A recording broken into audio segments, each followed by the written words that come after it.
भाई एक क्लास पढ़ेगी जीएस के रूप में, दूसरी पढ़ेगी मैथ के रूप में। आ जाओ।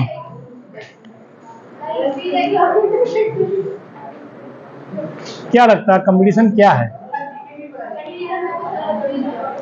कंपटीशन क्या है, मैं ये पूछना चाह रहा हूँ, किसे कहते हैं कंपटीशन? एक सब्जेक्ट का पूरी तरह से आपको उसकी जानकारी होना ही कंपटीशन हो सकता है। समझ रहे हो नहीं समझ रहे हो? सारे सब्जेक्ट एक साथ नहीं चलेंगे।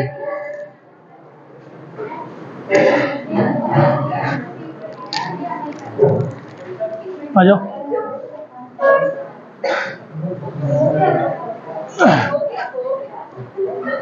हम लोग पढ़ रहे थे वैदिक सभ्यता।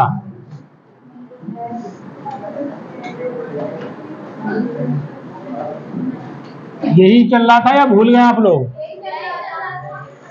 तो पहले तो जो लास्ट क्लास हुई थी उसका पोस्टमार्टम कर ले थोड़ा सा। आपको पता भी है या नहीं है? क्या पूछ रहे? क्या पढ़ा रहे थे हम? ये मैं बताऊंगा अब। उस दिन बॉयज नहीं थे। हाँ तो पूछना बनता है। हम लोग पढ़ रहे थे वैदिक सभ्यता। अब वैदिक सभ्यता उसी दिन शुरू हुई थी या फिर हो चुकी थी एक दिन पहले थोड़ी बहुत? उसी दिन शुरू हुई थी।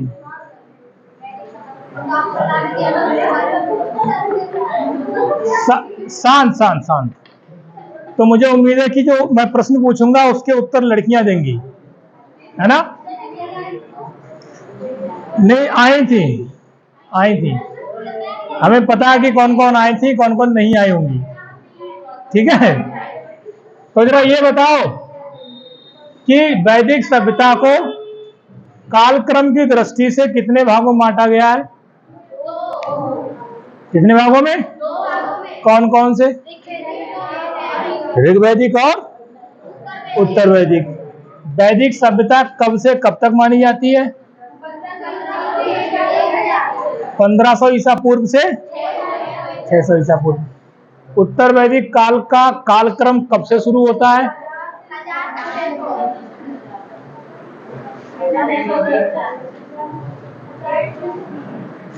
1000 से 600 ईसा पूर्व। सबसे पहले आर्य शब्द किसने नाम दिया था?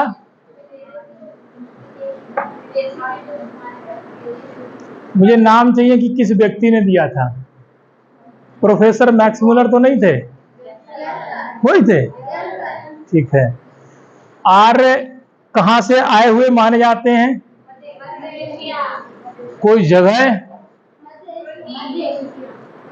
तुर्की का क्षेत्र भी माना जाता है, ईरान का भी क्षेत्र माना जाता है। ठीक है। इसके अलावा सप्त सैंधव प्रदेश किसे कहा गया है? 7 नदियों का क्षेत्र। सिंधु सरस्वती छोड़ के अन्य नदियों के नाम बताओ जरा। सतुद्री और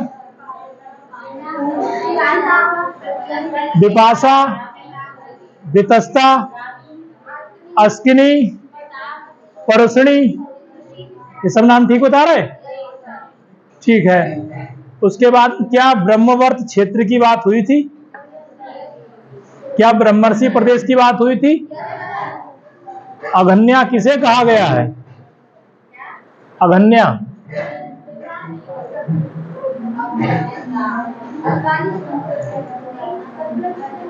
अगन्या किसे कहा गया है? अविवाहित कन्या को या आजीवन अविवाहित रहने वाली कन्या को? क्योंकि इस समय अविवाहित तो आप में से मोस्टली है, तो अगन्या नहीं है। लेकिन अगर किसी ने निर्णय किया है कि हम विवाह नहीं करेंगे तो वो क्या कहलाएगी? है? अमाजू कहलाएगी। और अगन्या, अभी तक तुम लोग सही जगह नहीं पहुंचे हो। अगन्या उसे कहा गया है जिस पशु को कभी भी मारा ना जा सके। अर्थात ना मारे जाने योग्य पशु। तो उस समय किसको अगन्य घोषित किया गया था? कौन से पशु को? गाय को। और गाय को अगर ना मारे जाने योग्य पशु घोषित किया गया है कि इसका मतलब यह हुआ कि गाय को मारते होंगे। धारा 302 क्यों बनी है? गाय को मारने के लिए।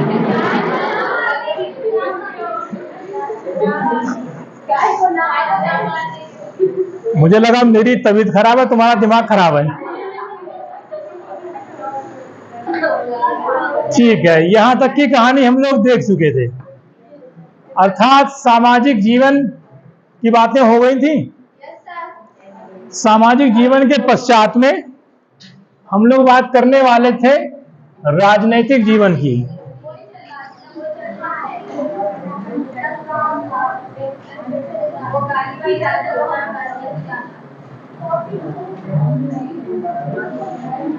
पॉलिटिकल लाइफ की बात करते हैं, इनकी कैसी कैसी लाइफ रही होगी। थोड़ी सी चर्चा की थी हमने हड़प्पा समाज में।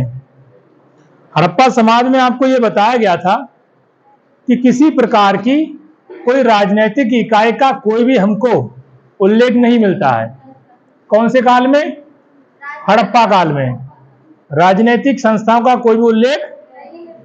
लेकिन जैसे कि समाज थोड़ा सा विकसित होता है, लोगों की इच्छाएं बढ़ती जाती हैं। जब इच्छाएं बढ़ती जाती हैं तो उनके पास विभिन्न प्रकार की वस्तुएं बढ़ जाएंगी। जब वस्तुएं बढ़ जाएंगी तो वस्तुओं के खोने का और उनकी सुरक्षा का दायित्व हमारे ऊपर ही आएगा। और जब वस्तुओं की सुरक्षा का दायित्व हमारे ऊपर होगा तो हम उसको सुरक्षित रखने के लिए किसी ना किसी से साठगांठ करेंगे। अगर वह वस्तु की सुरक्षा हम स्वयं नहीं कर पाते हैं तो हम चाहते हैं कि उस वस्तु की सुरक्षा कोई और करे। जाहिर सी बात है कि हम ऐसे व्यक्ति को चुनेंगे जो ताकतवर हो। तो इसी ताकतवर की प्रणाली में एक शब्द यहां पर आता है जिसे हम लोग कहते हैं राजा। राजा शब्द क्यों आएगा? क्योंकि हमें उससे हमारी सुरक्षा चाहिए। हम उससे कहेंगे कि तू बदले में हमसे कुछ ले ले, लेकिन हमारी सुरक्षा कर। जैसे कि हम लोग क्या करते हैं, हम लोग गवर्नमेंट को टैक्स देते हैं, बदले में हमको अच्छे रोड चाहिए। हाँ, मतलब लाइट भी चाहिए क्योंकि चली गई तो गर्मी लगेगी। दूसरा पॉइंट है कि हमको पुलिस व्यवस्था चाहिए। आपने सुना होगा पहले ग्रामीण क्षेत्रों में घरों में डकैतियां हो जाती थी। अब डकैतियां क्यों नहीं होती हैं? क्योंकि अब जगह जगह पर पुलिस चौकियां खुली हुई हैं। उन पुलिस चौकियों को कंट्रोल करने के लिए पुलिस थाने बने हुए हैं और उस पुलिस थाने को कंट्रोल करने के लिए पूरा एक जो हमारी एसपी जो होता है वो पूरे डिस्ट्रिक्ट के थाने को कंट्रोल करता है। इसका मतलब है कि एक पुलिस अधीक्षक का एक रूम बना हुआ होता है। आप में से जैसे जो लोग भी यूपीएससी तैयारी करते हैं, जिनकी रैंक बहुत अच्छी आती है उनको तो आईएएस मिलता है, जिनकी थोड़ी सी कम आती है उनको आईपीएस मिलता है। तो उन्हीं को पूरे जिले की कमान दी जाती है पुलिस विभाग में। तो वो पूरे थाने को, जितने भी थाने हैं जिले में, सबको कंट्रोल करते हैं। तो इसका जो राजा का काम था वो उस समय था लोगों की सुरक्षा करना। क्या करना है? लोगों की सुरक्षा करना। हमें इसका एक नाम और मिलता है और वो नाम है इसका पुराभेत्ता। क्या नाम था इसका? पुराभेत्ता। पुराभेत्ता का मतलब होता है नगरों की सुरक्षा करने वाला। ध्यान रखें, अभी शुरुआत में इसका नाम राजा नहीं हुआ करता था। राजा तो इतिहासकारों ने बोल दिया है, राजा बनेगा उत्तर वैदिक काल में, लेकिन राजा की ही पदवी के आधार पर यह होता था। जिसका नाम क्या होता था? पुराभेत्ता। और दूसरा नाम होता था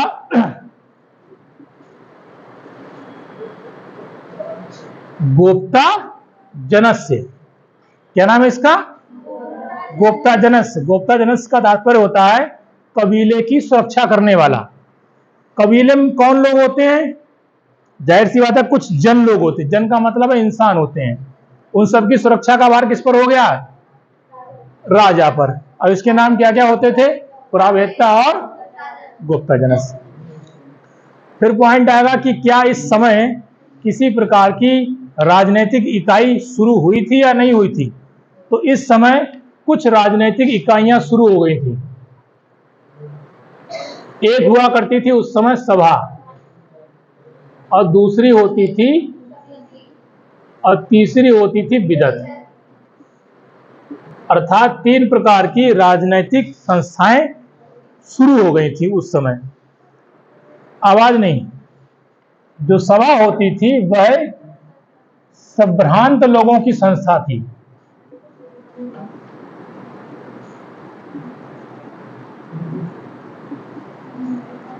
संभ्रांत से तात्पर्य होता है बड़े बुजुर्ग लोग।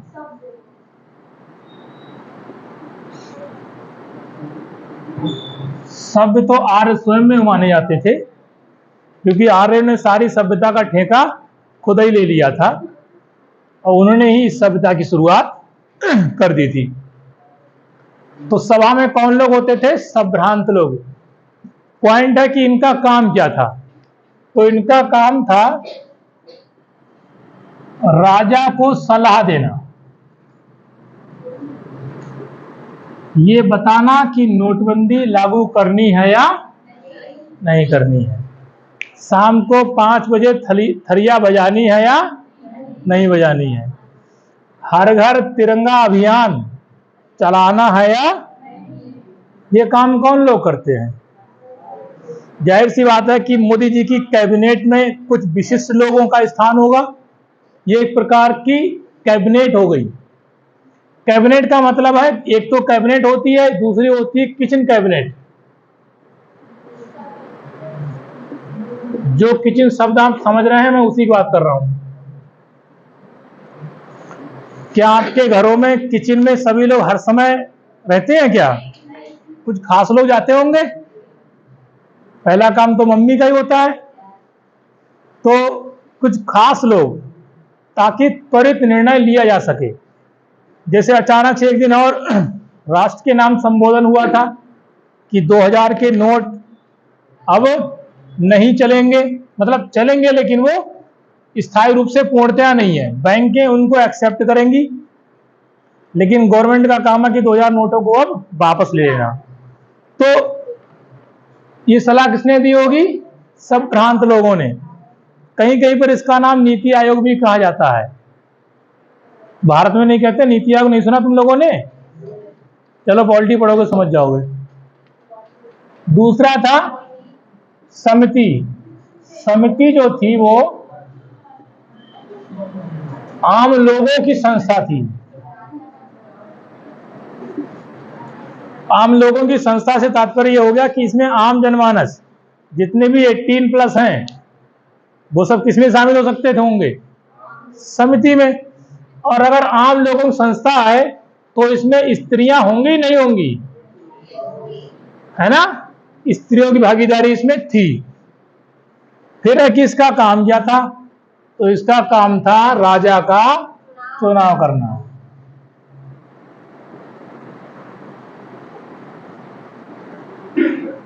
अगर राजा का चुनाव करना है तो शासनीय जो प्रणाली थी वो लोकतांत्रिक होगी या राजतांत्रिक होगी? कैसी होगी? लोकतांत्रिक। तो इसका मतलब है कि उस समय प्रणाली कैसी थी? लोकतंत्र वाली थी, जो भारत में इस समय विद्यमान है। ध्यान रखें, राजा अगर चुना जाता था तो ये जो राजा होगा वह वंशानुगत होगा या फिर कोई भी राजा बन सकता था? कोई भी नहीं। हमने पूछा कि क्या राजा वंशानुगत होगा? वंशानुगत से तात्पर्य होता है डॉक्टर का बेटा डॉक्टर, राजा का बेटा। तो ऐसा होता होगा क्या? जाहिर सी बात है नहीं होता होगा। उसके बाद आता है बिदत। ये बहुत ही प्राचीन संस्था थी और इस संस्था में भी बुजुर्ग लोग ही हुआ करते थे। ध्यान रखें, इसमें स्त्रियों की भागीदारी नहीं हुआ करती थी। कुछ किताबों में ऐसा उल्लेख है कि स्त्रियों भागीदारी थी, लेकिन स्त्रियों भागीदारी नहीं थी फिलहाल। ठीक है। उसके बाद अगर हम बात करें कि फिर इतनी बड़ी जो शासन प्रणाली है जो वर्तमान में है, वो कहीं ना कहीं वो आर्यों के समय से ही उठाई गई है। तो ऐसा क्या था, किस प्रकार से इतने बड़े प्रदेश को, इतने बड़े प्रदेश से तात्पर्य कि पूरा सतलज से लेकर के जमुना तक, फिर पूरा गंगा, और गंगा के बाद में सब पूरे भारत में आर्यावर्त जैसी स्थिति बन गई थी। तो उनके लिए कुछ क्षेत्र बांट दिए गए थे। क्षेत्र कैसे थे? ध्यान रखें, उस समय जो सबसे छोटी इकाई होती थी राजनीतिक की, वो होती थी कुल। क्या होती थी? कुल का कुल की जो मुखिया होता था, या तो उसको मुखिया कहते थे, मतलब प्रमुख को, या फिर कहते थे गृहपति। क्या कहते थे इसको? गृहपति। राजनीतिक की जो सबसे छोटी इकाई उसमें मानी गई है, वो मानी गई है परिवार, और कुल को ही परिवार कहते हैं। क्या कहते हैं? परिवार। परिवार को ही कुल कहेंगे। जैसे कोई तुमसे पूछता होगा कौन से कुल खानदान के हो, सबसे पहले बात तो यही आती है। तो सबसे छोटी इकाई यहां पर राजनीतिक इकाई कौन सी हो गई है? परिवार। परिवार, कई परिवार जब मिल जाते हैं, जैसे अब एक गांव में एक घर तो नहीं होता होगा ना, कई परिवार मिल जाते हैं, तो वो मिलकर बना लेते हैं ग्राम। ग्राम का मतलब क्या हो गया? गांव हो गया। फिर जब कई गांव मिल जाते थे, तो वो बनाते थे विश्व। विश्व टाइप का, ऐसे मान लो कि आप तहसील टाइप की। जैसे आपने देखा होगा कि आपकी एक ग्राम पंचायत होती है, और उस ग्राम पंचायत को कंट्रोल करने के लिए एक प्रधान बनता है, और प्रधान बनता है, फिर वो प्रधान किसी के अंडर में काम करता होगा। जैसे आप लोगों की तहसील कौन सी है? पूरनपुर है ना, और पूरनपुर में ढेर सारे गांव आते होंगे। ऐसे ही जब कई सारे गांव मिल जाएंगे तो क्या बन जाएगा? विश्व। और जब कई सारे विश्व बन जाएंगे, यानी जब कई तहसीलें बन जाएंगी, तो क्या बन जाएगा? जन। अर्थात जैसे कई तहसीलों का एक जिला है, कौन सा? पीलीभीत है। उसके बाद में जब कई जिला मिल जाएंगे तो पूरा राज्य बन जाएगा। क्या है? राष्ट्र। अर्थात भौगोलिक क्षेत्र से सभी लोगों को कंट्रोल करने की जो पद्धति अपनाई गई, वो इन 5 हिस्सों में विभाजित थी। अब आपके परिवार को कौन कंट्रोल करता है? आपके घर का मुखिया, जिसे कहा गया है कुलप। अब गांव को कौन करता है इस समय? प्रधान करता था। तो इसीलिए उसको उस समय नाम दिया गया था ग्रामपति, या फिर एक और नाम हम मान लेते हैं ग्रामणी। क्या नाम है उसका? ग्रामणी। दूसरा विस, और इसका नाम होता था विस्पति। मेरी आवाज लास्ट तक पहुंच रही है? नहीं पहुंच रही है? अगर नहीं पहुंच रही तो थोड़ा सा जोर लगाना सुनने में, क्योंकि आवाज इतनी ही रहेगी, आज नहीं बढ़ेगी। दूसरा आता जन, और जन का प्रमुख होता था जनपति। अजीब बात है ना, सब में पति शब्द लगा हुआ है, किसी में भी पत्नी नहीं है। गलत बात है ना। इसको पुरोहित भी कहते थे। इसको नहीं कहने का मतलब कि राजा के बाद में जो प्रमुख आता था वो पुरोहित भी हुआ करते थे, और राष्ट्र के बाद में एक और व्यक्ति आता था जिसको हम लोग कहते थे राजा। यहां से मिलकर के कहानी पूरी हो जाती थी। भौगोलिक क्षेत्र पर और शासन करने वाले जो लोग थे उनके नामों की। उसके अलावा फिर आप ये भी सोचेंगे कि हमने बात की थी कबीलों की, तो क्या कुछ कबीले भी होंगे उस समय? तो हाँ, कुछ कबीले थे, मतलब कुछ प्रमुख कबीले थे जो हम लोग देख सकते हैं, जिनको पंचजन कहा जाता था।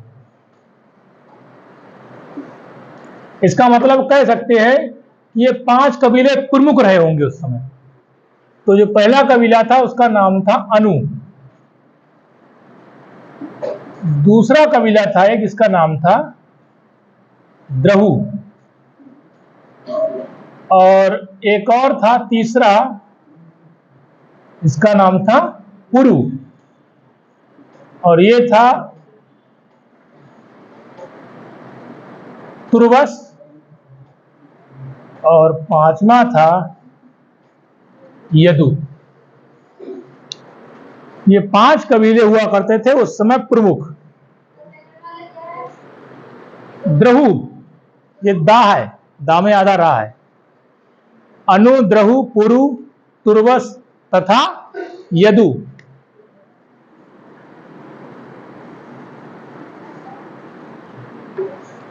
ये हमारी राजनीतिक इकाइयों में प्रमुख हुआ करते थे। ध्यान रखें, राजा स्थायी रूप से कर नहीं लेता था। इसका मतलब है कि कर अस्थायी था, और इसको हम लोग टैक्स के नाम से नहीं जानते थे। इसका नाम था बलि। क्या कहते थे इसको? बलि। और इसको हम यहां लिख सकते हैं कि एक प्रकार का कर, जो अस्थाई था। अस्थाई का मतलब हो गया है कि क्लियर नहीं है। हमारी मर्जी है पर्ची कटाएंगे, और मर्जी है पर्ची।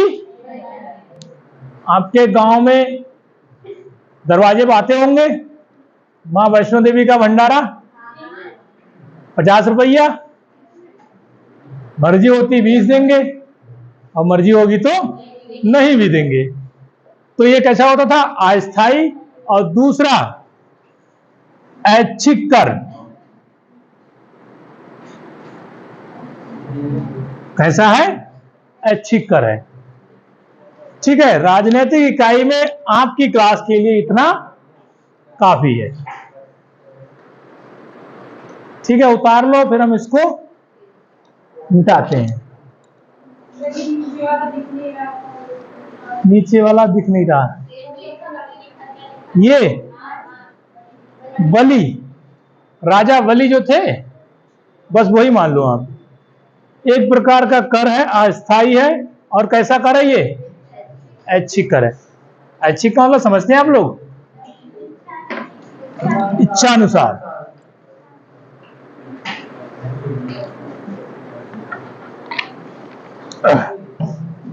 ठीक है, मुझे लग रहा है ये भी जगह घेर लेता होगा ना, शायद दिखने में दिक्कत कर रहा होगा। मिटाएं इसको।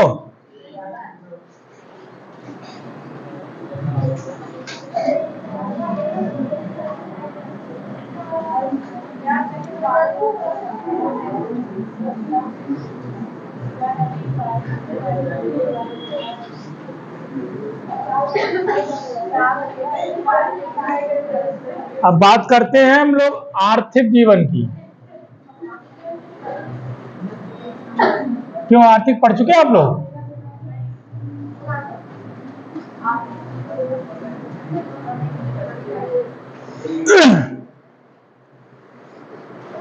हड़प्पा काल में आर्थिक जीवन कैसा था?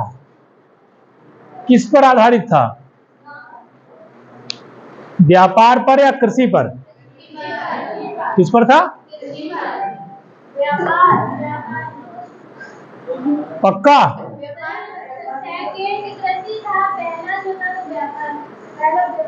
प्राथमिक पेशा, द्वितीयक पेशा, ऐसे ही लिखाए थे ना? भूल जाते हो तुम लोग। यहां पर कहानी बदल जाएगी। यहां पर इनका प्राथमिक पेशा जो है क्या हो जाएगा? पक्का? क्या हो जाएगा? पशुपालन। इसका मतलब ये ग्रह गौआ के गौए है ना। अच्छी खासी सभ्यता थी हड़प्पा, कुछ सीख लिए होते उससे। अगर उससे सीख लिए होते तो और इंडस्ट्रियल एरियाज बढ़ते नहीं बढ़ते? किस पे आ गए? द्वितीय पैसा कौन सा हो जाएगा इनका? कृषि हो जाएगा। यानी व्यापार पे जे अब भी नहीं पहुंचे। कुआं के मेढक कहां राजी रहते हैं? कुएं में रहते हैं। एक नई सभ्यता का विकास तो किया, लेकिन कहीं ना कहीं विकास की प्रक्रिया में ये पिछड़ गए। दूसरा पॉइंट आता कि क्या ये फिर विनिमय करते होंगे? हाँ, तो था। विनिमय के रूप में जो थी उस समय सबसे प्रमुख मानी गई है वो है गाय। गाय विनिमय के रूप में थी। इतनी महत्वपूर्ण मानी गई है कि इसी के ऊपर ढेर सारे श्लोक, ऋचाएं, सूक्त ऋग्वेद में, यजुर्वेद, सामवेद, अथर्ववेद सब में बनाए गए हैं। सबसे महत्वपूर्ण पशु माना गया है। इसीलिए क्या घोषित किया गया था इसको? अघन्या। फिर एक नाम और आता है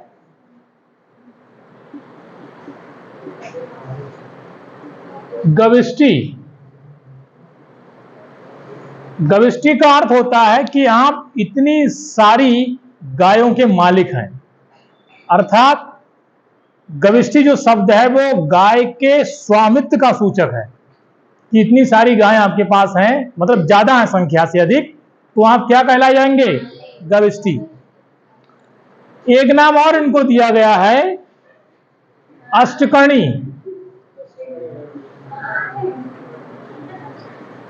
क्या नाम दिया गया है?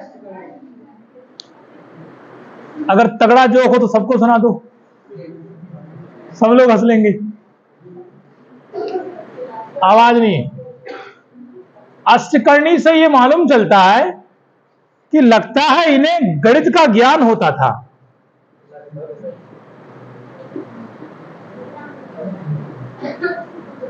ऐसा माना जाता है, क्लियर नहीं कहा गया है, क्योंकि अष्टकर्णी में जो अष्ट है वो संख्या 8 को सूचित करता है।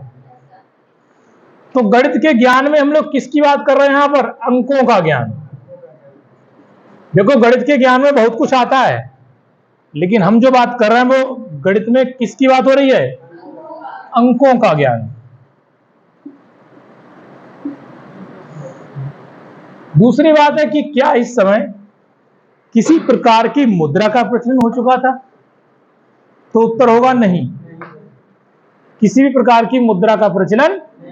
लेकिन जिसे हम लोग वर्तमान में कीमती धातु मानते हैं, उसकी शुरुआत हो गई थी, जिसे हम लोग कहते हैं सोना। सोना का नाम सोने के रूप में नहीं मिलता है, उसका नाम होता था निष्क।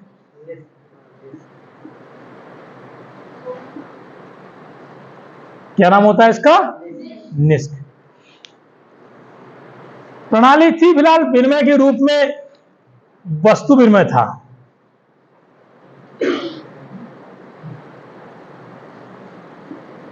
फिर दूसरी बात है कि क्या ये लोग कृषि में करते क्या होंगे? तो कृषि में हमको एक ही अनाज का उल्लेख मिलता है और वो है यव।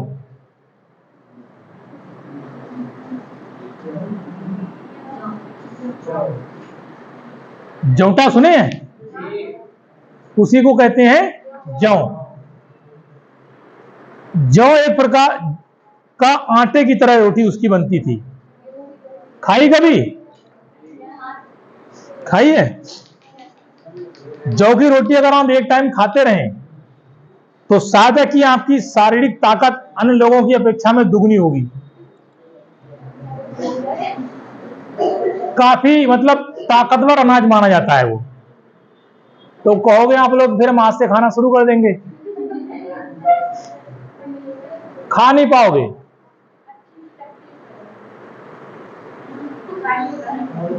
इसीलिए तो जो हमको अनाज अच्छा लगता है हम उसका प्रयोग बड़ी मात्रा में करते हैं। आजकल तो गेहूं की प्रजातियां भी अलग अलग हैं, चावल की प्रजातियां अलग हैं।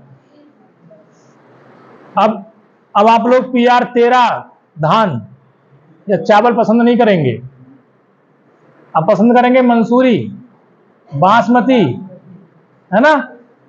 ये चावल चाहिए हमको, टेस्ट चाहिए। इसमें टेस्ट उस समय बहुत रहा होगा, इस समय बात नहीं बता रहा हूं मैं, अभी बता रहा हूं लगभग 50 साल पहले की। एक अनाज चलता था, क्या नाम है इसका? कोनो। सुना है किसी मुंह से? नहीं सुना?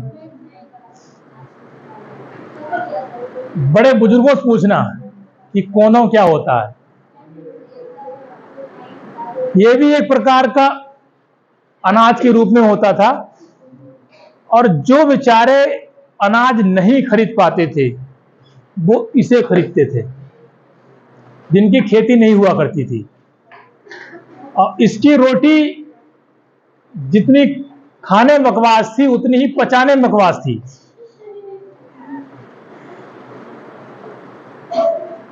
मजबूरी थी लोगों की। विकास की प्रक्रिया में हम लोग क्या क्या नहीं भूल गए। खैर कोई नहीं, ये था हमारा आर्थिक जीवन। व्यापार इनका होता था, लेकिन कुछ खास व्यापार उत्तर वैदिक काल से दिखाई नहीं देता है। उसके बाद हम लोग बात करते हैं इनकी, मिटा दें, धार्मिक जीवन की। क्या मेरी बातें पहुंच रही हैं सबके पास? नहीं पहुंच रही हैं? नहीं पहुंच रही हैं, माइक लगाना पड़ेगा। अब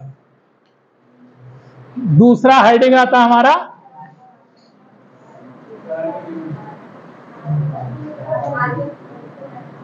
धार्मिक जीवन। आजकल जितने भी धार्मिक प्रक्रियाओं का आप यूज करते हैं वो सभी किस समय की देन है? वैदिक काल। सही है या गलत इसका निर्णय तो आप लोग करेंगे, लेकिन क्या क्या यूज करते हैं वो लोग हम अभी देखने वाले हैं। पहला जो सबसे मोस्ट इंपोर्टेंट पॉइंट होता है वो है, क्या लगता है उस समय यज्ञ क्यों करते होंगे? बारिश के लिए, और शांति व्यवस्था बना रखने के लिए। एक कमरे में यज्ञ करो और चारों किवाड़ा कर दो बंद, इतनी शांति जिसका जवाब नहीं होगा। किसकी? हाँ, दूसरा पॉइंट, आवाज नहीं पहुंची मेरे पास सही से। यज्ञ के उस समय केवल दो ही पहलू हुआ करते थे। पहला, गायों की प्राप्ति।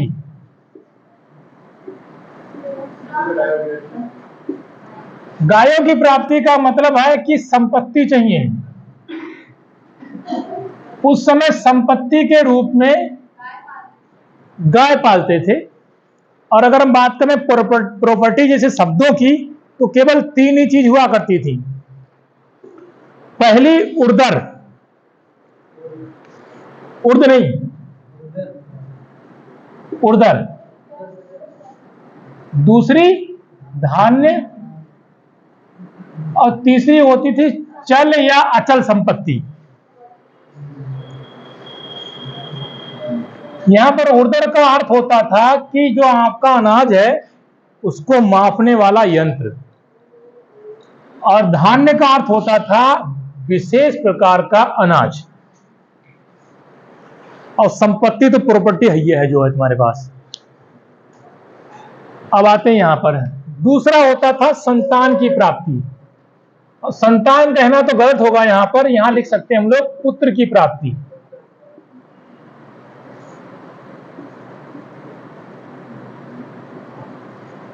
इतिहास गवाह है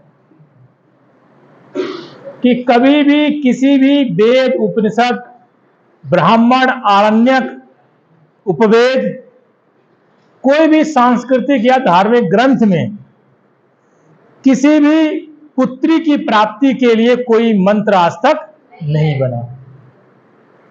किसकी प्राप्ति के लिए मंत्र बने हैं? अजय बहुत बहुत नीच होते हैं, सब नहीं होते हैं। इस क्लास में बैठे हुए सब पुत्र अच्छे हैं, मैं भी किसी का पुत्र हूं भाई, लेकिन इतिहास गवाह है कि बहुत बहुत नल्ले लड़के पड़े हैं। फिलहाल गलत बात बोल दिया है। नॉर्मल है ना कि जिस बच्चे को माँ बाप अपना खून पसीना सींच कर पढ़ाते हैं वो नौकरी लगने के बाद उन्हें ही भूल जाता है। इसका मतलब ये नहीं कि लड़कियां नहीं भूलती हैं। दरअसल ये कहावत आपने सुनी होगी कि लड़कियां अपने पेरेंट्स के ज्यादा करीब होती हैं, है ना। कोई सिंगल लड़की जिसकी शादी हो गई हो, देखना, मतलब जब मैं कह रहा हूं तो आप लोग देखेंगे, फिर आप ऑब्जर्व भी कर लेंगे थोड़ी देर में। उसकी शादी हो गई हो, शादी के बाद में वो अपने ही मायके में रह रही हो अपने पति के साथ, और उसको 2-4 साल गुजर गए हों, फिर आप देखिए कि उसका जो व्यवहार है अपने माँ बाप के प्रति क्या है। सेम वही व्यवहार होगा जो एक बेटे का अपने परिवार के प्रति होता है। दूर होते हैं तो प्यार तो बढ़ता ही है। अब लड़की की शादी हो गई है, 3-4 महीने मिलना होता है, तो प्यार तो बाल्टियों से गिरेगा। लड़कों की जगह लड़कियां खुद को रख के देखें, दिन भर काम करें, सारा खर्च उठाएं, अब फिर बताएं कि वो माँ बाप से कितना प्यार करती हैं। बात मेरी थोड़ी सी अजीब लगेगी, लेकिन सच्चाई यही है। मैंने वो घर देखे हैं, बहनों बहनों बहुत प्यार होता है ना, बहुत ज्यादा होता है। उस घर को देखिए जिस घर में, एक ही घर में दोनों बहनें ब्याही गई हैं, आपको प्यार दिख जाएगा। ये बहनों का प्यार मैंने अपने गांव में 3-4 घरों में देखा है, गजब का प्यार होता है। और सबसे खास बात होती है, अगर देवरानी जेठानी है तो वो नहीं जानती होती है, अलग अलग घर की है, कि तू बचपन में कैसी थी, तू बचपन में कैसी थी। और बाई चांस पहुंच गई एक घर में तो वो कहे तू चुड़ैल ऐसी थी।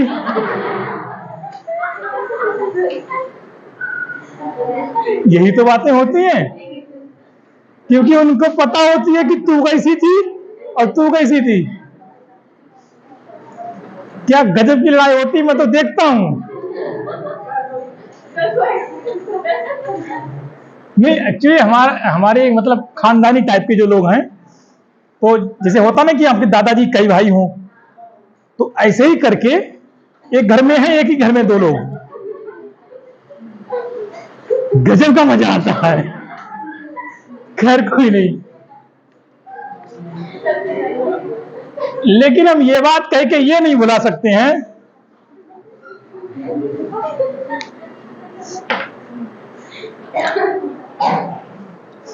हो गया, चलो, ये बात नहीं भुलाई जा सकती है कि पुत्र की ही प्राप्ति के लिए मंत्र बना करते थे। किसी भी ग्रंथ में पुत्री की प्राप्ति के लिए कोई मंत्र नहीं बना। यहां तक कि एक ग्रंथ है जिसे हम लोग कहते हैं ऐत्रेय ब्राह्मण।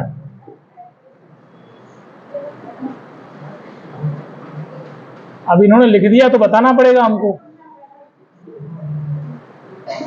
ऐत्रेय ब्राह्मण में कहा है कि जो स्त्रियां होती हैं, स्त्रियां नहीं मतलब पुत्री होती हैं, वो कृपण होती हैं। क्या नाम दिया इन्होंने? ऐत्रेय ब्राह्मण नहीं होते, एक प्रकार का ग्रंथ है। ध्यान रखें, हर वेद के कुछ ब्राह्मण ग्रंथ होते हैं। आपने सुना नहीं होगा कि तुम तो बहुत बड़े ब्राह्मण हो। इन सभी ग्रंथों के जो ज्ञाता हो जाते हैं वो कौन हो जाते हैं? ब्राह्मण। आपको बताया होगा कि ये जन्म पर आधारित नहीं थे, कर्म पर आधारित थे। कृपण का अर्थ है बात तो जो बहुत खराब है लेकिन बतानी पड़ेगी। समस्त दुखों का कारण कौन होती हैं? लड़कियां। मैं नहीं कह रहा हूं ये बात, मेरे बस की बात होती तो मैं इस ग्रंथ को ही कहीं ना कहीं गायब कर देता हमेशा के लिए। क्या ऐसा है? लड़कियां तो कहेंगी नहीं। हाँ, कारण है हाँ।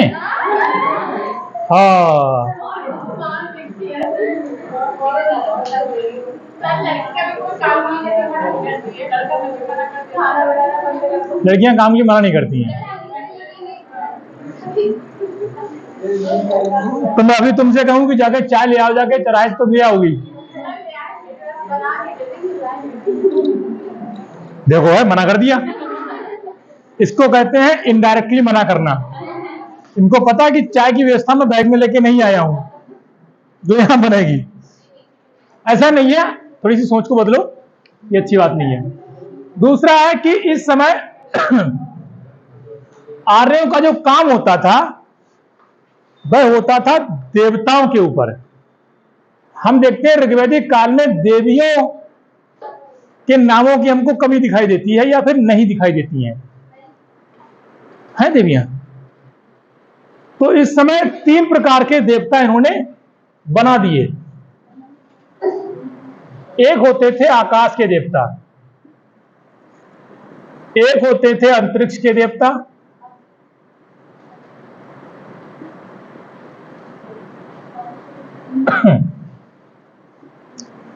और एक होते थे पृथ्वी के देवता।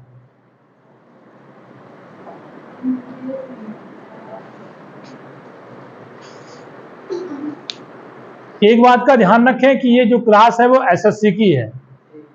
एसएससी के हिसाब से ही चल रही है हिस्ट्री, यूपीएससी के हिसाब से नहीं है। यूपीएससी के हिसाब में बड़ा लंबी कहानी चलती है। मैं एक टॉपिक को घंटों बातें करता हूं क्योंकि मैं पढ़ाता नहीं हूं, समझाता हूं। पर तो आप किताब में भी लेंगे, किताब मंगा देंगे आपको, आप पढ़ते रहना, आपको समझना होता है। तो ये जो क्लास है वो एसएससी की है, ठीक है। इस समय सबसे प्रमुख देवता कुछ आ गए थे, जिनमें से एक का नाम था इंद्र। इंद्र देवता इतने ज्यादा महत्वपूर्ण थे कि ऋग्वेद में इनको 250 सूक्त दे दिए अकेले के लिए।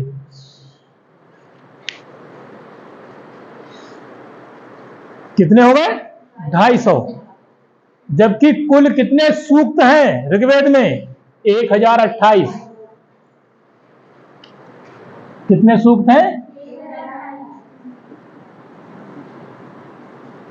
और ऋचाएं कितनी है? 10,580। ये क्या ऋचाएं? कहीं कहीं पर आपको मिलेंगी 10,528, लेकिन जहां तक जो 10,528 लिखी है वो किताब बेकार है। सही कौन सी है जो मैं बता रहा हूं? मैं अपने बल पे नहीं बता रहा हूं, मैंने भी किताबें पढ़ी हैं कुछ। कितनी ऋचाएं हैं? 10,500। ऋचाएं किसे कहते हैं? ऋषियों के मुख से जो शब्द निकल गया वो क्या हो गया? ऋचा। ऋषियों ने जो बोल दिया वो ऋचा हो गया। खैर वापस आते हैं यहां पर। तो कहेंगे कि इनका फिर काम क्या था? इनका काम था वर्षा करना,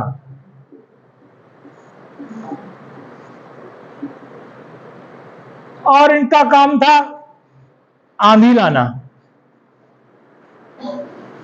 काफी अच्छा काम था ना। किसी ने बात नहीं मानी, तुरंत वर्षा कर दी, है ना, ये तो होगा। दूसरी बात है कि इनको संहारक भी कहा गया है। पॉइंट है किसका संहारक?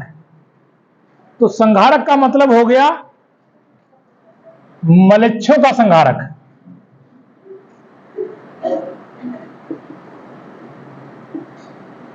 मलेच्छों का नाम सुना आपने? किसे कहते हैं मलेच्छ?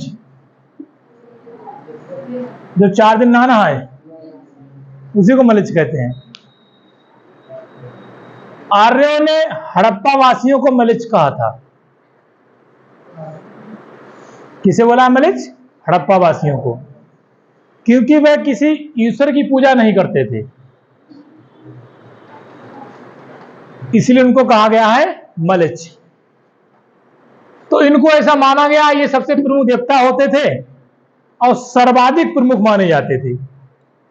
दूसरे प्रमुख देवता थे, उनका नाम था अग्नि।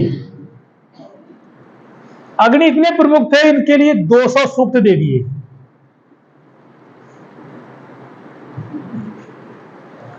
अग्नि को महत्वपूर्ण क्यों मान लिया? यज्ञ करने के काम आती थी, क्योंकि ये देवताओं को और पृथ्वी के लोगों को जोड़ती थी, ऐसा माना जाता है। होता हो ये जरूरी नहीं है, वरना आप लोग अब घर जाके यज्ञ करो और फिर सोचो कि इंद्रदेव को बुला ले, ऐसा कुछ नहीं है, प्रयास मत करना। क्या नाम है इनका? मानव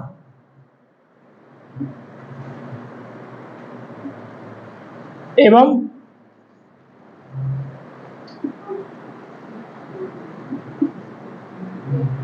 देवताओं का मध्यस्थ। क्या मानते थे इनको? मानव और देवताओं के मध्यस्थ, क्योंकि हवन किया उसमें अग्नि जली। हाँ, तो सबसे अच्छी बात यह थी कि जो टेली कम्युनिकेशन सिस्टम जो था उस समय, वो क्या होता था? यज्ञ। देवता को बुलाना तो यज्ञ कर लिया आराम से, और उनको जो भी हमको अपनी इंफॉर्मेशन भेजनी होती थी इसी के माध्यम से ट्रांसफर कर देते थे। अब सोचना ये मुश्किल है कि हम लोग इस समय जहां भी कम्युनिकेशन करते हैं या कम्युनिकेट करते हैं तो हमें वहां की लोकेशन मालूम चल जाती है, और व्हाट्सएप पे मंगानी हो तो तुरंत आ भी जाती है। लेकिन इनके द्वारा, यज्ञ के द्वारा आज तक जितनी भी इंफॉर्मेशन भेजी गई है या फिर मंगाई गई है उसकी लोकेशन आज तक नहीं मिल पाई हमको। इसका मतलब है टेक्नोलॉजी बहुत ज्यादा अच्छी नहीं थी, बेकार टेक्नोलॉजी थी। इसका मतलब है कि इस तरह जो टेक्नोलॉजी है वो बहुत ही बेस्ट है। अगला जो आता है वरुण, थोड़े गरीब टाइप के देवता थे जे। कितने सूक्त हैं? 30। और इनको भी आंधी तूफान का देवता माना गया है।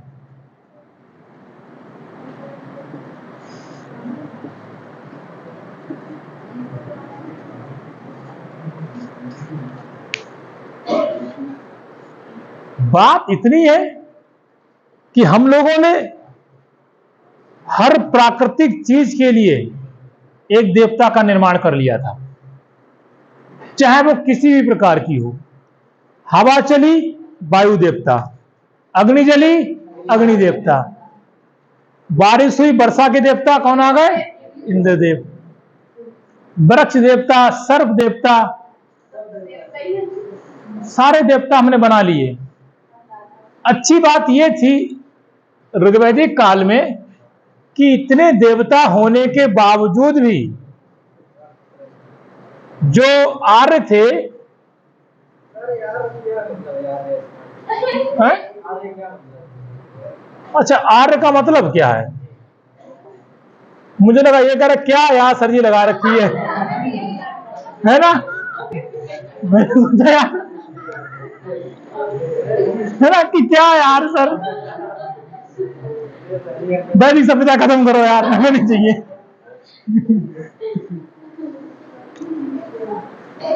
क्या थे ये अभी बता रहे हैं। एकेश्वरवादी। एकेश्वरवादी का मतलब होता है कि सबका मालिक एक।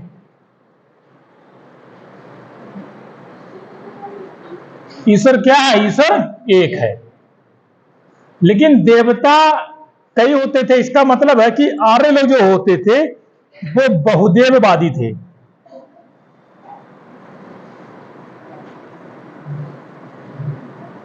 कौन थे? बहुदेववादी। बहुदेववादी का मतलब है कि कई देवताओं को मानने वाले। लेकिन उन्होंने उनका एक कोई सर्वोच्च ईश्वर बना रखा होगा। पहले आपका जवाब, फिर आगे बढ़ते हैं। शब्द क्या आपका? आर्य। आर्य शब्द का मतलब होता है श्रेष्ठ। और ये आर्य आए थे तब जब आर्य सभ्यता शुरू हुई थी। तो उस सभ्यता का निर्माण करने वाले, वैदिक सभ्यता का निर्माण करने वाले लोग कौन माने गए हैं? आर्य। इसीलिए मैं बार बार आर्य नाम ले रहा हूं। बॉयज नहीं आते इसलिए दिक्कत हो रही होगी। हमारे यूट्यूब चैनल देख लेना, पूरी वीडियो पड़ी है, ठीक है? पूरी आर्य, पूरी वैदिक सभ्यता। दूसरी बात है कि इस समय सबसे खास एक मंत्र की उत्पत्ति हुई, जिस मंत्र का नाम था, यहां लिखते हैं, गायत्री मंत्र। और गायत्री मंत्र के जो रचयिता थे वो थे स्वामी विश्वामित्र। इन्होंने इसकी चर्चा की है ऋग्वेद के 3 मंडल में।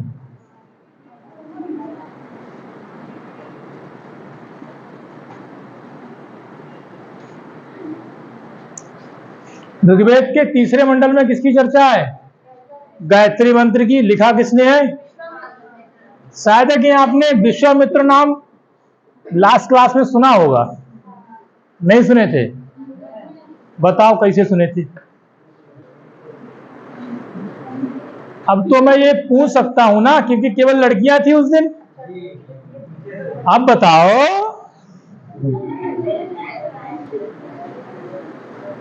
दशरथ के युद्ध किसके किसके बीच हुआ था? कहते हमें तो याद ही नहीं है। इसका मतलब है लड़के इंटेलिजेंट होते हैं ना। हाँ, लड़ाई में भी अगर इंटेलिजेंट है, इसका मतलब है कि वे भारत की सुरक्षा अच्छे तरीके से कर सकते हैं। पॉइंट उल्टा हो गया। दशरथ युद्ध सुने थे, बताए थे या नहीं? नहीं बताए थे? कल मैं तमंचा लाऊंगा खरीद के एक।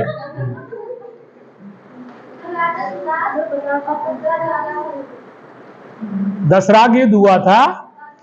एक थे राजा सुदास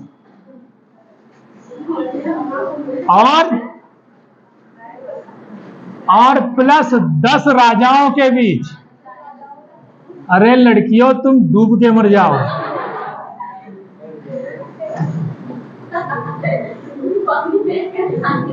पानी ना हो तो बोतल में है, ठीक है? हमने इसमें नाम लिया था विश्वामित्र का। एक थे गुरु वशिष्ठ और दूसरे थे तो राजा सुदास। चलो कहानी बता दूं मैं, क्योंकि लड़के इंटेलिजेंट होते हैं। नहीं होते हैं ना? चलो तुमने कह दिया, हमने सुन ली, मानेंगे नहीं हम।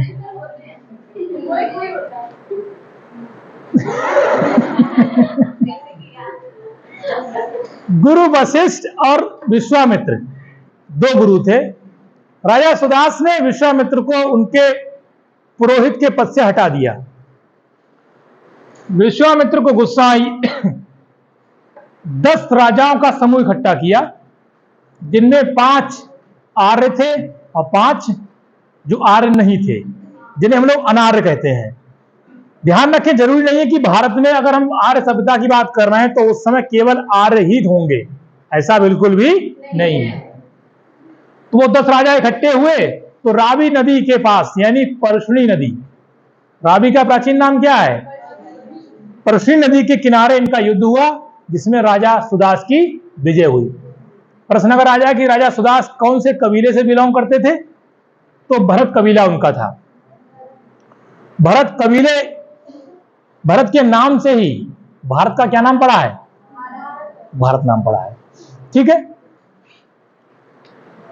तो फिर बाद में जाहिर सी बात है कि विश्वामित्र की हार हो गई होगी, क्योंकि हार ही गए थे। गायत्री मंत्र तो सबको पता ही होगा, राष्ट्रीय मंत्र है ना? नहीं, ऐसा बिल्कुल नहीं है। ठीक है, तो हम लोगों ने मेरे ख्याल से धार्मिक जीवन की भी काफी बातें कर ली हैं। अब बंद कर दे। इसी समय वर्ण व्यवस्था का हम लोग बात कर चुके थे ना, वर्ण व्यवस्था की। वर्ण व्यवस्था के रूप में हम लोगों ने बात कर ली थी ब्राह्मण, क्षत्रिय, वैश्य और शूद्र, इनकी उत्पत्ति इसी समय हुई थी। दूसरी बात है, आपने कुछ आश्रमों के नाम सुने होंगे। आश्रम का मतलब है कि जिंदगी के किस पड़ाव में कौन सा काम करना चाहिए, ये हमको ऋग्वेद बताता है। जैसे एक उपनिषद है जिसका नाम है जावालोपनिषद। वैसे रियल नाम तो उसका होगा जावाल, और प्लस कर देंगे उपनिषद, लेकिन हम यहां पर लिख देते हैं जावालोपनिषद। जावालोपनिषद में 4 आश्रमों की चर्चा की गई है।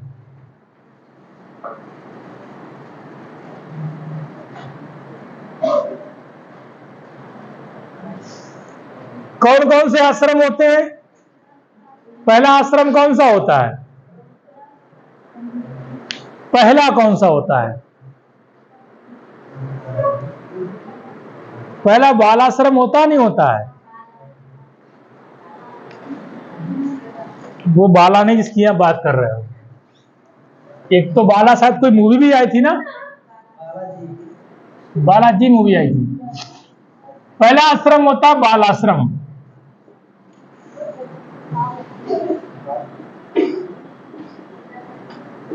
फिर होता है गृहस्थाश्रम, और फिर होता है वानप्रस्थ, और फिर एक होता है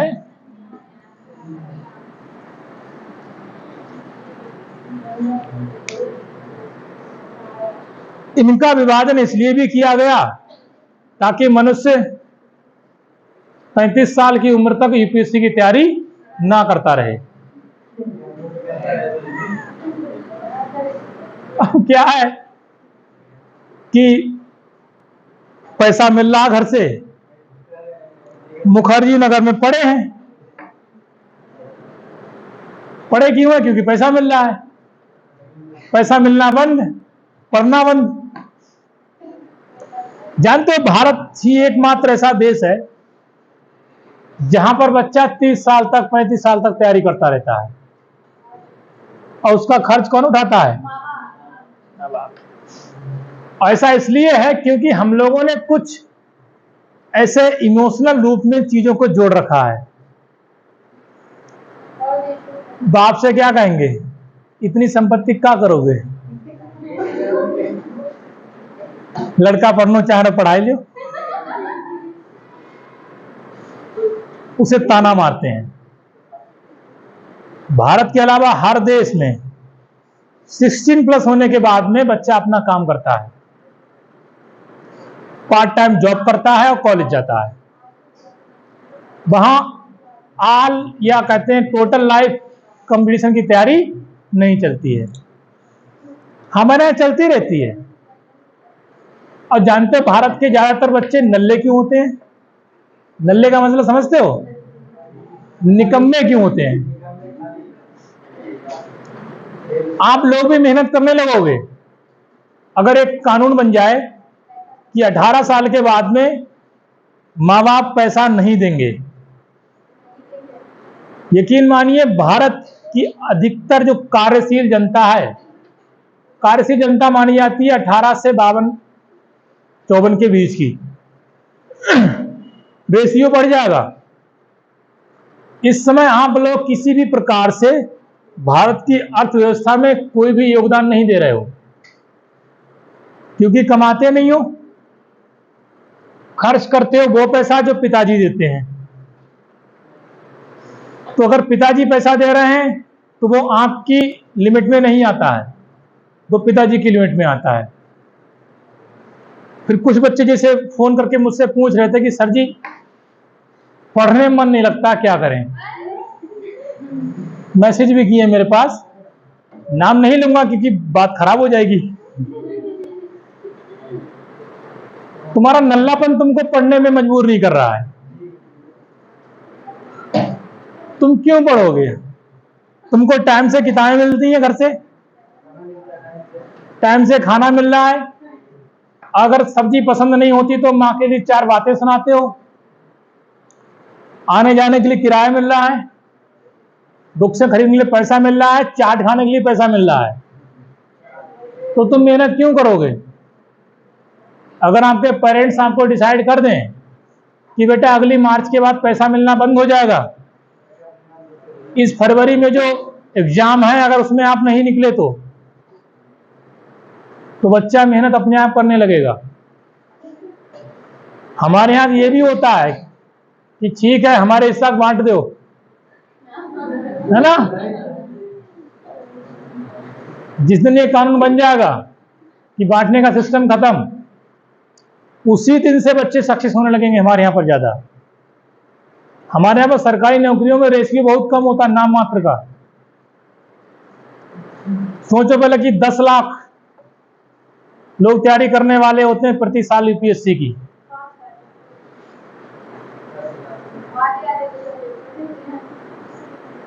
कितने देते हैं फर्क नहीं पड़ता है, पैसा खत्म कर रहे हैं ना, वो तैयारी कर रहे हैं। तो तैयारी कर रहे हैं 10 लाख लोग और निकलते कितने हैं 1000। ये अधिकतम संख्या है। हर साल 1 लाख बच्चा बढ़ जाता है, 1% या 2% सुसाइड कर लेते हैं, बाकी के लोग कुछ ना कुछ कर ही लेते हैं। कोई सेटल हो जाता है, कोई बिजनेस संभाल लेता है। तो उतने ही लोग सफल क्यों हो पाते हैं, उनको पता होता है आर या पार। जिस दिन आप अपनी लड़ाई आर या पार की तरह नहीं लड़ेंगे, कुछ नहीं होने वाला है। ठीक है, अच्छी बात है, गवर्नमेंट ने स्कीम शुरू की है अभ्युदय मुख्यमंत्री योजना। इसका फायदा अगर अच्छे से उठाओगे तो उठा भी लोगे। बहुत से बच्चे हैं जो नहीं तैयारी करते कहीं किसी कंपटीशन में जाके, और फिर भी वो सक्सेस हो जाते हैं। इसका मतलब है कि जो बच्चे सक्सेस होते हैं वो मंगल ग्रह से नहीं आते हैं। कहाँ के होते हैं, पृथ्वी से ही होते हैं वो, यानी एलियंस का इसमें कोई भी योगदान नहीं होता है। तो आप लोगों को उसी लाइन में, उसी लिस्ट में अपना नंबर लेके आना है। तो मुख्य बात यही है, इस समय जो है स्त्रियों को अधिकार नहीं है संपत्ति का।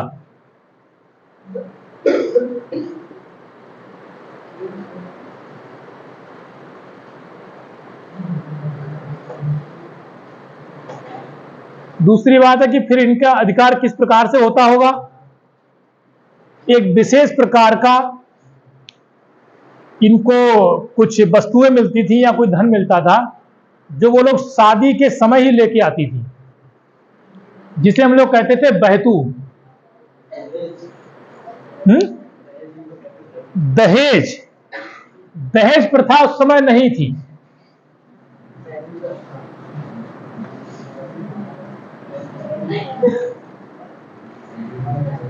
दहेज प्रथा उस समय नहीं थी, लेकिन स्त्री को उपहार दिया जाता था जिसका नाम था बहतू। बहतू एक प्रकार का कन्या को दिया गया उपहार होता था विवाह के समय, और इस पर केवल स्त्री का अधिकार होता था, जैसे आज होता है। दहेज की गाड़ी क्या पड़ोसी मांग सकता है?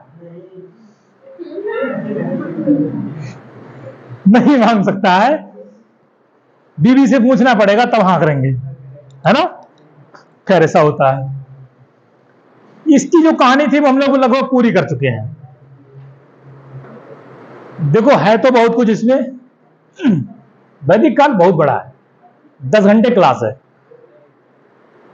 वैदिक काल की क्लास 10 घंटे की है कम से कम, लेकिन मुझे यहां पर इसी समय विराम करना पड़ेगा, क्लास को नहीं, इस ऋग्वैदिक काल को।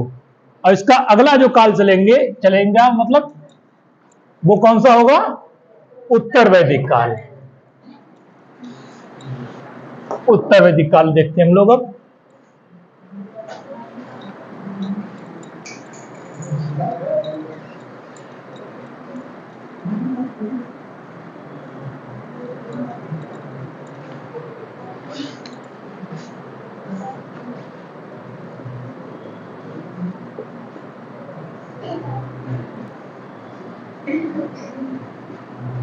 जिसे हम लोग कहते हैं पोस्ट वैदिक है।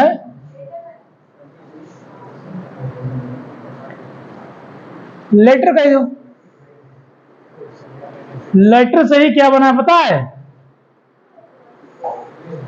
लेट। कभी सुना है कि मतलब लेट श्री मरने के बाद जो होता है उसको लेट कह देते हैं। तो जो लेट हो जाए जिंदगी, जीने में कह सकते हैं, मरने में कह सकते हैं। जिंदगी जीने में है, जिंदगी जीने में लेट हो गए, एक्सपायर डेट उनकी निकल गई। उत्तर वैदिक काल माना गया है 1000 ईसा पूर्व से तक। सवाल यह है कि इसको हमने बांटा क्यों? पहले हम लोग कौन सा काल पढ़ रहे थे? ऋग्वैदिक। और ये कौन सा है? लेकिन अगर हम दोनों को प्लस कर दें तो हम लोग कौन सा काल पढ़ रहे हैं? कौन सा काल? वैदिक काल। तो हमने इसको बांटा क्यों है? लड़कियां बताएंगी, बता चुका हूं पहले।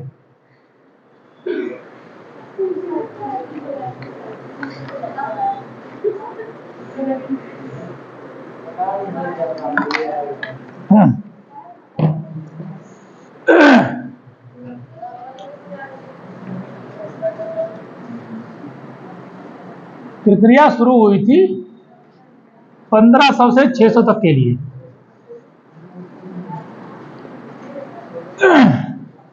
इस पूरे कालक्रम को या समय काल को हम लोग कहते हैं वैदिक काल। शुरुआत हुई थी 1500 से, कहां तक चली है? अब जाहिर सी बात है कि आर्य तो एक प्रकार से ही काम कर रहे थे जैसा कि उन्हें करना चाहिए। फिर भी हमने इसको दो भागों में क्यों बांट दिया? तो इसकी एक मुख्य वजह थी कि इससे पहले यानी 1500 से लेकर 1000 तक एक अलग काल था, जिसमें से कौन कौन सी धातुएं हुआ करती थी? तांबा। इसके अलावा टिन होती थी, फिर कांसा बनता था इसी से, और फिर इसी समय सोना भी आ चुका था लगभग, है ना। चांदी का उल्लेख नहीं मिलता हमें ऋग्वैदिक काल में। चांदी का उल्लेख हमको मिलेगा उत्तर वैदिक काल में जाकर के मिलेगा। बात यह हुई कि 1000 इसके लिए 1000 से बांट दिया क्योंकि 1000 के समय हमको एक विशेष धातु मिल जाती है, जिसे क्या कहते हैं? लोहा। ध्यान रखो, कहते हैं कि जिस देश में, ये मार्क्स का कहना है, मार्क्स आपने नाम सुने? Karl Marx. कार्ल मार्क्स यूनान के, कार्ल मार्क्स का कहना था कि जिस देश में लोहा और कोयला उपलब्ध है उस देश को विकसित होने से कोई नहीं रोक सकता। अब जब लोहा होगा तो विकास होना लाजमी है, यानी स्वाभाविक है। कैसे? पॉइंट आता है, लोहा कैसी धातु है? मजबूत धातु है या फिर कमजोर? मजबूत धातु है। अगर मजबूत धातु है तो इससे जो हल बनेगा वो मजबूत होगा या कमजोर होगा? क्या अब हम कठोर भूमि की जुताई कर सकते हैं?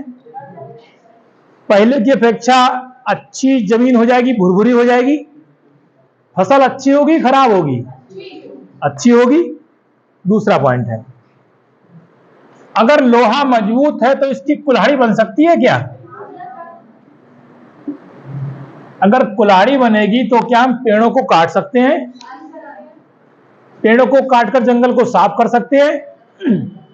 जंगल को साफ करके उसको कृषि योग्य भूमि बना सकते हैं? इसका मतलब यही हो गया कि इस काल से 1000 से लेकर के 600 के बीच में है क्या चीज? देखो, सबसे पहले कुल्हाड़ी तो बनती थी पाषाण की, पत्थर की। अब जाहिर सी बात है कि प्राचीन चीजों को हमने देखा होगा, जब ये तांबा और टिन को गलाकर मिलाकर कांसा बना सकते हैं तो लोहे को भी गला सकते हैं, और लोहे को गला सकते हैं तो किसी भी प्रकार का हथियार बना सकते हैं। यहां तक कि ऋग्वैदिक काल में हमको कवच का उल्लेख मिलता है, जिसे कहते हैं शिरस्त्राण।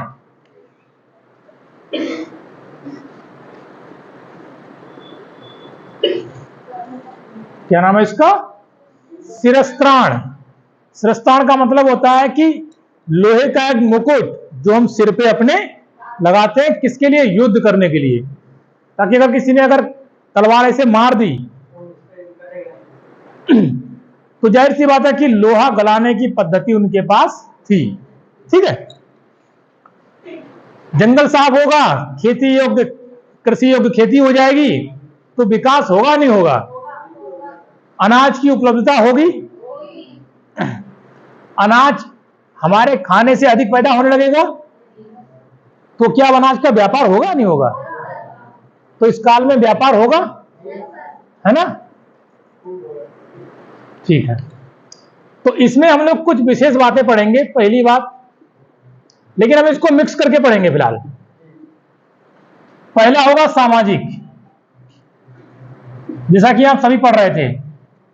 मतलब ऐसे आप सुनो, सामाजिक, धार्मिक, राजनीतिक और आर्थिक, सारी चीजों को हम लोग मिक्स करके पढ़ेंगे। क्या क्या है इनको हम लोग अभी अब देख लेते हैं। तुम लोग थके तो नहीं हो? थके नहीं है, भूख लगी है, तो समोसे का इंतजाम किया जाए। समोसे नहीं खाओगे? उत्तर वैदिक काल में एक जो सबसे खास काम हुआ था वो ये था कि वर्ण व्यवस्था बहुत कठोर हो गई। कठोर का मतलब ये हो गया कि पहले होती थी कर्म पर आधारित, अब कैसी हो गई है? जन्म पर आधारित। यहां पर मेरी बात को केवल शिक्षा के उद्देश्य से ही लेना। कोई भी व्यक्ति अपनी धर्म, जाति या है ना उसके ऊपर ना ले जाए, क्योंकि कुछ सच्चाइयां आपको सुननी पड़ेंगी, वो चाहे कड़वी हो चाहे मीठी हो। अब मीठी तो तुम लोग तब से सुन रहे हो, लेकिन फिर भी मैं एसएससी की क्लास में वहां तक नहीं पहुंचूंगा, मैं जहां तक मैं चला जाता हूं। हाँ, यूपीएससी की क्लास में मैं धुनता हूं सही करके, बिल्कुल रगड़ता हूं अच्छी तरीके से। जन्म पर आधारित होने का मतलब यह है कि उस समय 4 प्रकार के वर्ण थे। कौन कौन से? देखो, क्षत्रिय, वैश्य और शूद्र। पहले ये हुआ करते थे कर्म पर आधारित, और अब कैसे हो गए हैं? शूद्र का बेटा शूद्र ही रहेगा, वैश्य का बेटा वैश्य, ब्राह्मण का बेटा ब्राह्मण और क्षत्रिय का बेटा। तो पॉइंट आप लोग ये सोच रहे होंगे कि पहले जब कर्म पे था तो जन्म पर कैसे हो गया? क्योंकि ऋग्वेद में आज भी कर्म पर ही आधारित है। जो जाति व्यवस्था आज आप देखते हैं वो वेद के आधार पर नहीं है, क्योंकि वेद पर आधारित कैसी है? ये कर्म पर। अब कैसी है? सोचने वाली बात है कि पहले जब शूद्र का बेटा जब ज्यादा अच्छा पढ़ लिख लेता था, ज्ञान अर्जन करने के पश्चात में ज्ञान जब देता था लोगों को, तो वो क्या कहलाता था? ब्राह्मण। जबकि शूद्र का जो काम होता है थोड़ा सा नहीं, बहुत मेहनती वाला होता है। भारत में जितने भी मतलब जनरल के बाद में जितने लोग आते हैं, ओबीसी हो चाहे कोई हो, वो सब शूद्रों में ही आते हैं।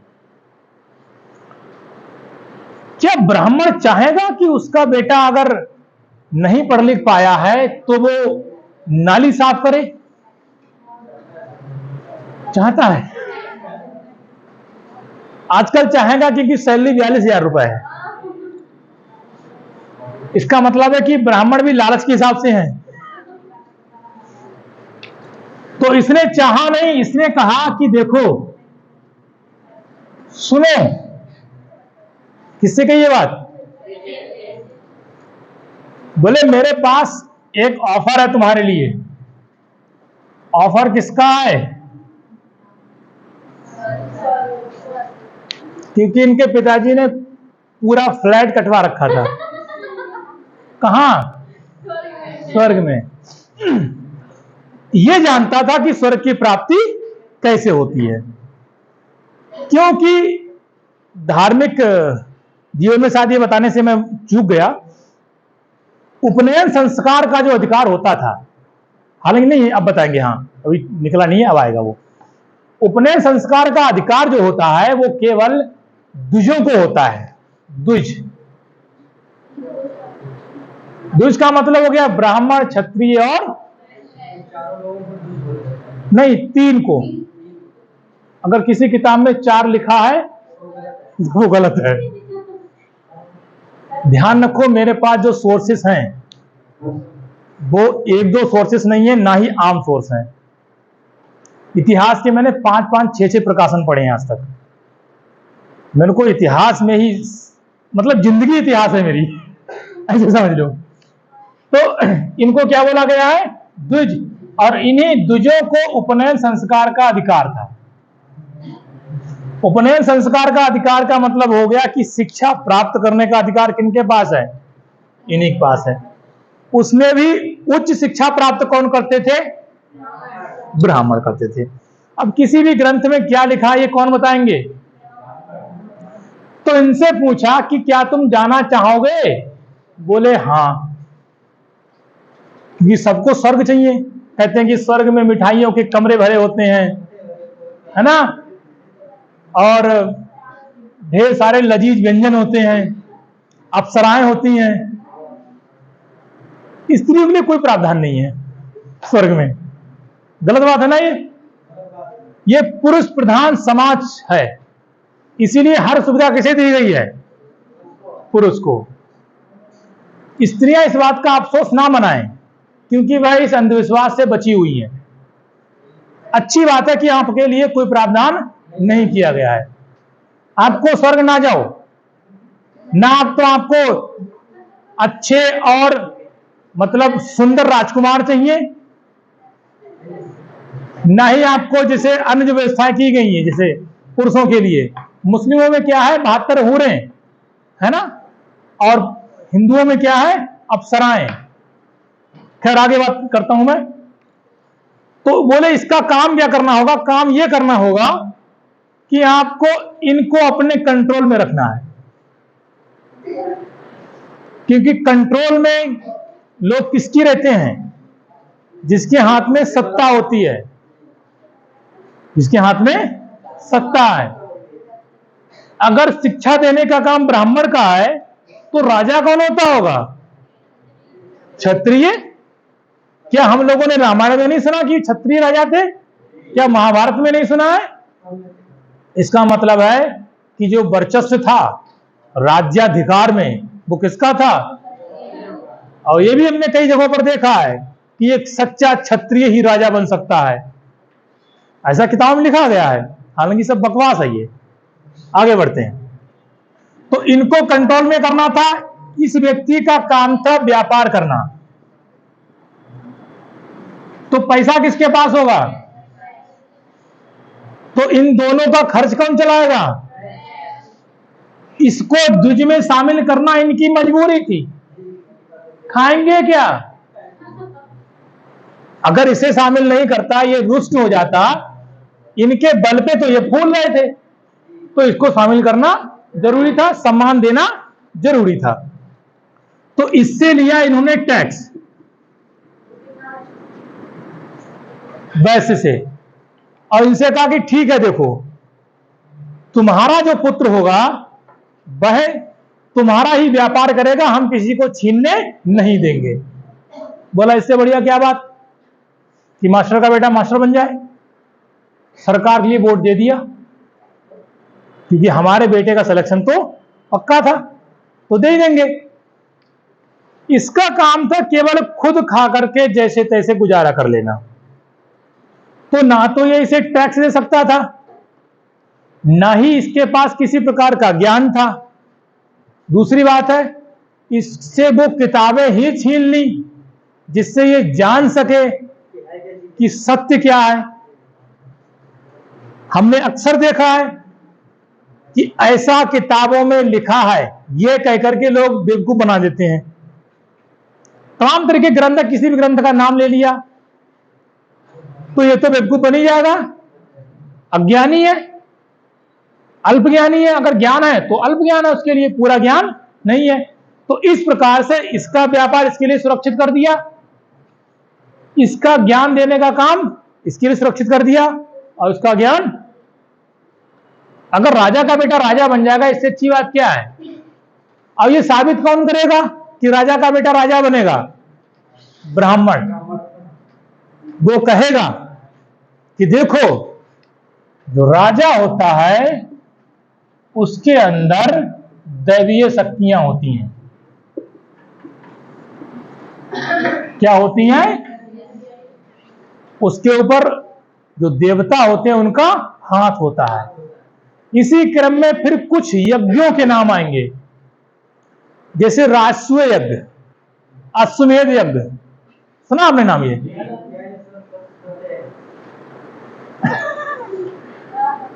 सत्य क्या क्या वो मैं बता दूंगा, खैर ठीक है।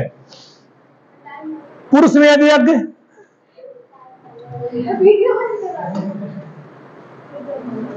बताओ, कते पूरा 5 बजा कह दिया, टाइम हो गया। मैं 2 मिनट लेट भी आया था। ठीक है। पुरुषमेध यज्ञ में क्या होता था, हालांकि ये बात मैं कल बताने वाला हूं, अब आज नहीं। पुरुषमेध यज्ञ में एक विद्वान और स्वस्थ पुरुष की बलि दी जाती थी, मतलब स्वस्थ भी हो और विद्वान भी हो। ठीक है, तो तुम लोग तो बच गए, स्वस्थ तो हो लेकिन खैर कोई नहीं। जल्दी है कहीं की? जाओ जाओ, अच्छा जाओ। जब छुट्टी होती तो तुम लोगों ने गाना गाया होगा।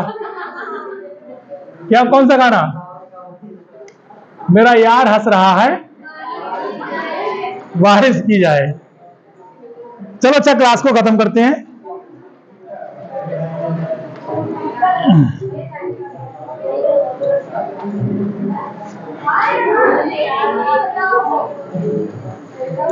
इसे बंद कर दो।